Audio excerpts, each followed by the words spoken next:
This is Trending Daily and I'm Makhdoom Shahabuddin. Ladies and gentlemen, today's episode is not about optics, rumors or propaganda.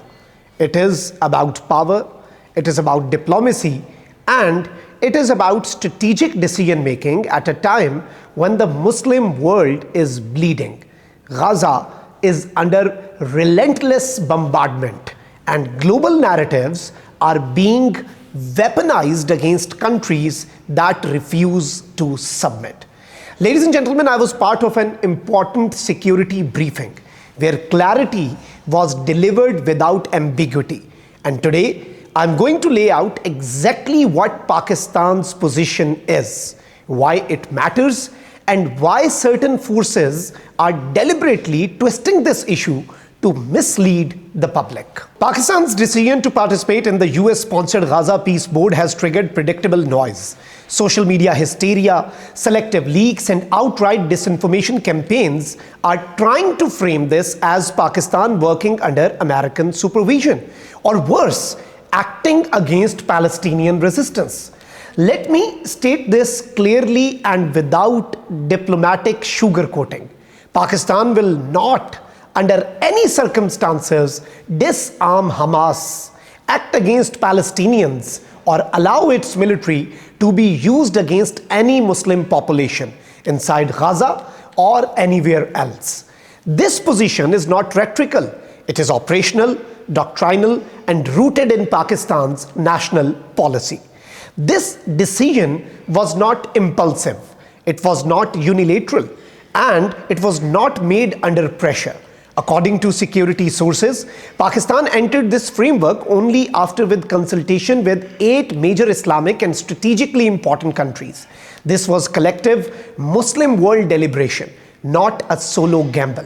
Pakistan assessed the humanitarian catastrophe in Gaza, the scale of Israeli aggression, and the uncomfortable reality that only one power currently has the coercive leverage to restrain Israel. And that power is the United States. This is not idealism. This is realism. For months, moral outrage alone has failed to stop the bloodshed. UN resolutions have been ignored. International law has been shredded. Gaza continues to starve. In such an environment, Pakistan faced a strategic question. Do we remain rhetorically pure but operationally irrelevant, or do we insert ourselves into a forum where actual pressure can be applied? Pakistan chose relevance without surrendering principles. Security sources were explicit during the briefing. Pakistan's military role under the Gaza Peace Board is clearly defined, strictly limited, and non-combatant in nature. There is no mandate, hidden or declared, that allows Pakistani forces to go act against Hamas or Palestinian civilians or any Islamic organization. Any narrative suggesting otherwise is either ignorant or deliberately malicious. This distinction matters because information warfare is now as lethal as missiles. Certain regional actors benefit from portraying Pakistan as compromised, conflicted, or confused. That is not accidental. Pakistan's stance on Palestine has always been consistent: opposition to occupation, rejection of genocide, and support for Palestinian self-determination. That position has not shifted by 1 inch. Another critical element discussed in the briefing was Pakistan's broader strategic comfort, particularly with China. The message from military sources was confident, even blunt. Where China is present, Pakistan has no anxiety, and where Pakistan stands, China has no concern. This is not poetic language. It reflects a mature, deeply institutionalized strategic partnership that operates beyond headlines. Some commentators attempted to frame Pakistan's engagement with US-backed initiative as a pivot away from China. That narrative collapses under basic scrutiny. Pakistan and China's strategic alignment is not transactional. It is structural. Beijing understands Pakistan's regional constraints, diplomatic calculations, and humanitarian priorities. Similarly, Pakistan understands China's long-term strategic patience. This is why Pakistan does not panic when engaging with Washington, and China does not feel threatened when Pakistan speaks to Europe or the UK. Speaking of Europe, the briefing also addressed Britain and European states directly. These countries are allied with the United States, yes, but they are not autonomous. They take decisions based on their own political systems, domestic pressures, and strategic calculations. Pakistan's engagement with one does not cancel its relationships with others. This is what multi-vector diplomacy looks like in a multipolar world. The briefing also revisited Marka-e-Haq, the decisive moment earlier when Pakistan responded to Indian escalation. Let this be placed firmly on record. All decisions during that episode were taken by the Prime Minister, with the armed forces providing professional input, intelligence assessments, and operational options. On May 7th, when India's Director General of Military Operations sent a message, Pakistan's response was not emotional. It was calculated, proportionate, and devastatingly effective. The response system within the Pakistani military functions on timing, escalation control, and strategic clarity. And the response was delivered. This matters because Pakistan's deterrence posture is often misunderstood. Pakistan does not react impulsively, but it also does not absorb blows silently. The decision-making loop is institutional, not personal.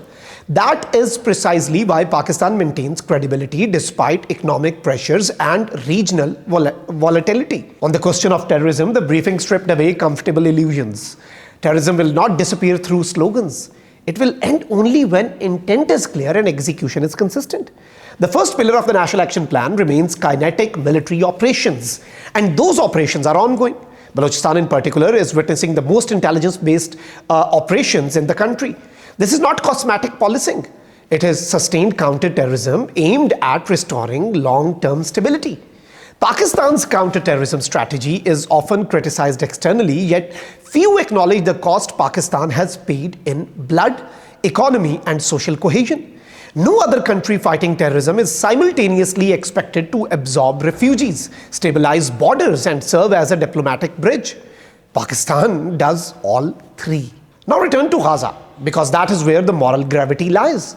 Pakistan's participation in the Gaza Peace Board does not legitimize Israeli actions. On the contrary, it creates an avenue, however constrained, to push back against unchecked violence. Security sources emphasize that Pakistan's role is aligned with the oppressed, not the oppressor. Pakistan is not there to sanitize genocide. Pakistan is there to ensure that Muslim suffering is not ignored behind closed doors. Those accusing Pakistan of betrayal must answer a simple question. What alternative mechanism has actually stopped Israeli aggression? Silence has failed. Protests have failed. Symbolic resolutions have failed. Pakistan's approach is uncomfortable precisely because it challenges emotional absolutism with strategic engagement. This does not mean blind trust in Washington. Pakistan's history ensures that skepticism is built into every engagement.